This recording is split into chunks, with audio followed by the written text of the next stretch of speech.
இன்றைக்கான வீடியோவில் என்ன நடக்குன்னு சொல்லிட்டு பார்க்கலாம். வீடியோக்குள்ளே போகிறதுக்கு முன்னாடி நம்ம சேனலை லைக் அண்ட் சப்ஸ்கிரைப் பண்ணி சப்போர்ட் பண்ணுங்கள். வீடியோ வந்துட்டு செம்ம இன்ட்ரெஸ்டிங்காக போய்கிட்டு இருக்குங்க. என்னடா அடுத்து என்னடா நடக்கும் அப்படின்ற மாதிரியே வந்துட்டு நம்மளை தலையை போட்டு பிச்சுக்க வைக்கிறாங்க. ஃபஸ்ட்டு சீனில் வந்துட்டு சக்தி அந்த இடத்த விட்டு ஓடிட்டு இருக்காங்க. அந்த ரவுடிங்க வந்துட்டு பின்னாடியே ஃபாலோ பண்ணி துரத்திட்டு இருக்க, ஐயோ இவங்க கண்ணில் போய் சிக்கனே அப்படின்னு சொல்லிட்டு மாற்றி மாற்றி ஓடி போய் ஒரு இடத்துல போய் ஒளிஞ்சிக்கிறாங்க.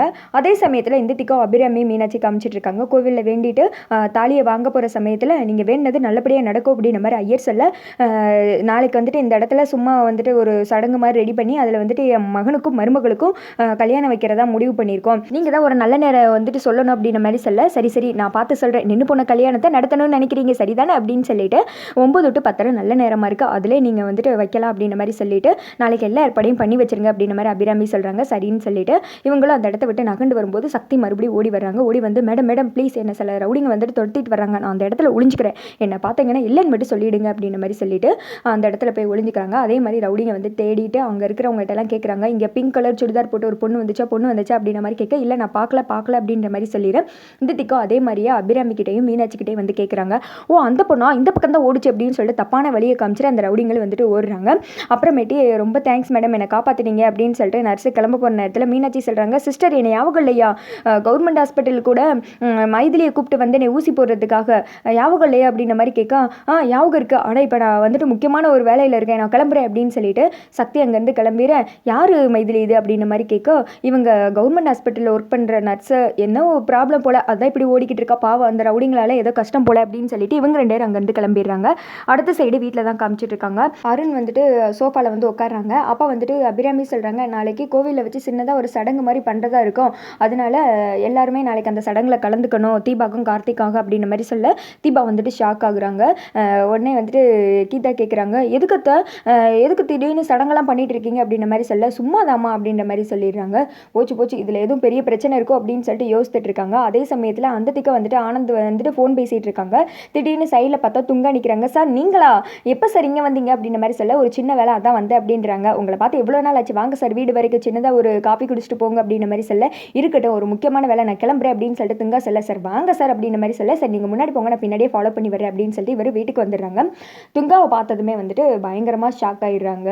கீதா, ஐயோ இவன் எதுக்கு இங்கே வந்தான், ஆனந்த் எதுக்கு இவரை வீட்டுக்கு கூப்பிட்டு வர்றாங்க, ஒருவேளை ஆனந்துக்கு தெரிஞ்சவராக இருப்பாரோ அப்படின்னு சொல்லிட்டு ஒரு மாதிரி பயத்திலே நின்று கீதா முழிச்சுட்டு இருக்காங்க.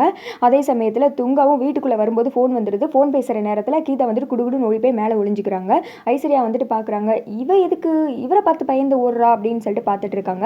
வந்தவர்கிட்ட இவர் வந்துட்டு பெங்களூரில் பெரிய ஆள், நமக்காகவே சில விஷயங்கள் பண்ணி கொடுத்துருக்காங்க, அரசியல்வாதிங்க ரவுடிங்கன்னு எல்லாருமே இவருக்கு தெரியும் அப்படின்ற மாதிரி இன்டர்வியூ கொடுத்துட்டு, அது என் ஒய்ஃபு, அது என் தம்பி ஒய்ஃப் அப்படின்ற மாதிரி சொல்லிட்டு, ஆமாம் தீபா கார்த்தி எங்கே அப்படின்ற மாதிரி கேட்க, கார்த்தி வெளியில் போயிருக்கான்ப்பா, தீபா வந்துட்டு மேலே ரூமில் தான் இருப்பான்னு நினைக்கிறேன், இங்கே தான் இருந்தா ரூமுக்கு போயிட்டா போல அப்படின்ற மாதிரி சொல்ல, ஆமாம் ரூமுக்கு போயிட்டா அப்படின்னு சொல்லிட்டு ஐஸ்வர்யா சொல்கிறாங்க. சரி நேரம் பார்த்து போட்டு கொடுக்குறா பாரு, இவ வந்து முடிக்கொல்லி தானே அப்படின்னு சொல்லிட்டு மேலே இருந்து கீதா நினைக்கிறாங்க. மைதிலி இவருக்கு போய் ஒரு டீ போட்டு வா அப்படின்ற மாதிரி சொல்ல, மைதிலி டீ போட்டு வந்து கொடுக்குறாங்க.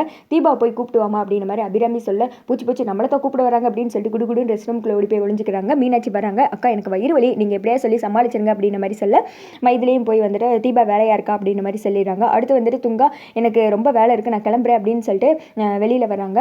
அதே நேரத்தில் கீதாவும் வந்து பார்க்குறாங்க, நல்ல வேலை கிளம்பிட்டான், இப்போ இவன் கண்ணில் மட்டும் நம்ம சிக்கிந்தோம் அவ்வளோதான், கார்த்திக் சார் வேறு இல்லை, அவர்கிட்ட இதை இன்ஃபார்ம் பண்ணியிருக்க முடியாது அப்படின்னு சொல்லிட்டு யோசிச்சுட்டு இருக்கு. இங்கிட்டு ஐஸ்வர்யா வந்துட்டு இவர்கிட்ட ஏதோ தப்பு இருக்குது அப்படின்ற மாதிரி யோசிச்சுட்டு இருக்காங்க.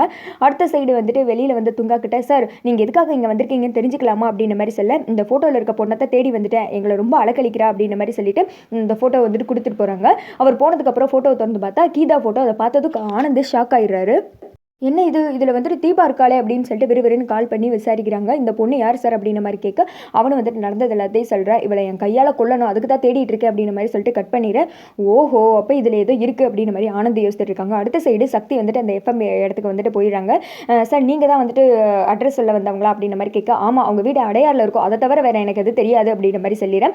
ரொம்ப தேங்க்ஸ் அப்படின்ற மாதிரி சக்தியும் அங்கே இருக்கிறவங்களுக்கெல்லாம் தேங்க்ஸ் சொல்லிட்டு வீடை கண்டுபிடிச்சி ஸ்ட்ரெயிட்டாகவே வந்துடுறாங்க வீட்டுக்கேவும். ஆனால் இதில் ஒரு பெரிய பெரிய டெஸ்ட் என்னன்னா அந்த வீட்டில் இருக்கிறது ஐஸ்வர்யா தான். மற்றவங்க எல்லாருமே ரூமில் இருக்காங்க. இதிலிருந்தே தெரிஞ்சுக்கணும் எல்லாம் நாசமாக போச்சு அப்படின்னு சொல்லிட்டு ஐஸ்வர்யா வந்துட்டு நீங்கள் யார் அப்படின்ற மாதிரி கேட்க, என் பேர் சக்தி, நான் கார்த்திக் சாரை தேடி வந்திருக்கேன் அப்படின்ற மாதிரி சொல்ல, நீங்கள் சொல்லுங்கள் நான் அவங்களோட அண்ணி தான் அப்படின்ற மாதிரி சொன்னதும், இல்லை இது ரொம்ப முக்கியமான விஷயம் அவர்கிட்ட தான் சொல்லுவேன் அப்படின்ற மாதிரி சொல்ல, நாங்கள் எல்லாம் ஜாயின்ட் ஃபேமிலியாக தான் இருக்கோம், நீங்கள் எதுனாலும் சொல்லுங்கள் அப்படின்ற மாதிரி சொல்ல, தீபா மேடத்தை பற்றி தான் சொல்ல வந்திருக்கேன், அவங்க இன்னும் உசுரோட தான் இருக்காங்க அப்படின்ற மாதிரி சொல்ல, ஐஸ்வர்யா கண்ணு விரியுது, ஷாக் ஆகுது, போச்சு இளவு கூட்டிட்டா அப்படின்ற மாதிரி தான் இருக்குது. அதோட பார்த்தீங்கன்னா வீடியோ